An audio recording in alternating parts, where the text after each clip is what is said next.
ကိုအထင်မသေးပါနဲ့အလုပ်တစ်ခုကိုငါမလုပ်နိုင်ပါဘူးလို့ဘယ်တော့မှမတွေးလိုက်နဲ့ကိုကိုဆုံးခွာသွားတဲ့သူတယောက်ကိုငါမမေ့နိုင်ပါဘူးလို့မတွေးလိုက်ပါနဲ့သူများအလုပ်လောက်ကင်နေရတော့လေငါလုပ်ငန်းရှင်တယောက်ဖြစ်မလာနိုင်ဘူးလို့မတွေးနဲ့ကိုမှတီးတိုးပေါ်မရှိလို့လေငါတယောက်တည်းမနေနိုင်ပါဘူးလို့လည်းမတွေးပါနဲ့ကိုတန်ဖိုးထားတဲ့သူတွေကိုဆုံးရှုံးလို့လေငါဘဝအတိတ်ပဲမဲ့သွားပြီလို့မတွေးလိုက်နဲ့ရှုံးတဲ့ချင်းတွေဂျုံနေရလို့ကိုအသုံးမကျတဲ့သူကလာလို့လည်းမတွေးနဲ့ကံကြမ္မာစိုးတွေမှွေနှောက်နေတိုင်းငါဘဝကလည်းဘယ်တော့မှကံမကောင်းနိုင်ဘူးလို့မတွေးနဲ့ယောဂဝေဒနာတွေခံစားနေရလုံးလို့ငါဘဝဇသိန်းငန်းရောက်ပြီလို့လည်းမတွေးပါနဲ့အဲ့ဒီလိုတွေးလိုက်မိပြီဆိုတာနဲ့တင့်ဘဝတဝက်သေးသွားတာသိကြပြီကိုဆောင်ကျူးလို့အကောင်သေးသေးလေးတွေတောင်မှသူ့တို့မှရှိနေတဲ့ကိုယ်ပိုင်အလင်းရောင်နဲ့လောကကြီးကိုအလင်းရောင်ပေးစွမ်းကြတယ်အစင်မပြေမှုတွေနှလုံးသားရဲ့ခံစားမှုတွေဖြည့်စည်းနှိမ့်ဆက်ခံရတိုင်းလဲဘဝကိုရေစုံမျောနေမိရင်တော့လောကကြီးကမင်းကိုကောင်းကျိုးပေးလာမှာမဟုတ်ဘူးတကယ်ချင်း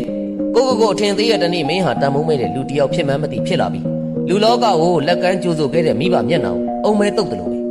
ငါမလုပ်နိုင်ဘူးမတွေးနိုင်ဘူးလို့တွေးတဲ့တနေ့မင်းတည်သွားတဲ့နေ့ပဲဖြစ်တဲ့ခံစားချက်တွေများလုံးလို့လည်းမခံမရက်နိုင်ဖြစ်နေရင်တရက်တော့ငို့ပါပြီးရင်တော့ပြုံးနိုင်အောင်ကြိုးစားပါနော်